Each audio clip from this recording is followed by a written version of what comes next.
yan na maganda. Kita niyo yung mga ayan. Kita po ninyo. Ito ay Jitor. Ayan. So, Paul Electronics. Ang ganda naman yung kanyang shifter niya, guys. Ayan. So, ito ay makabagong unit.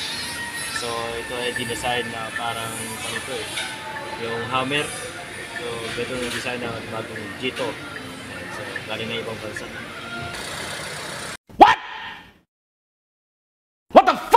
Ayan. Huwag mo kayo pakita.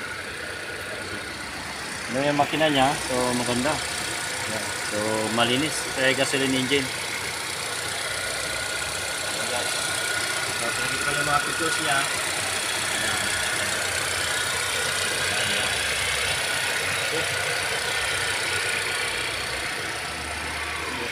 Sana huwag mo kalimutan mag-subscribe sa YouTube channel. Dito.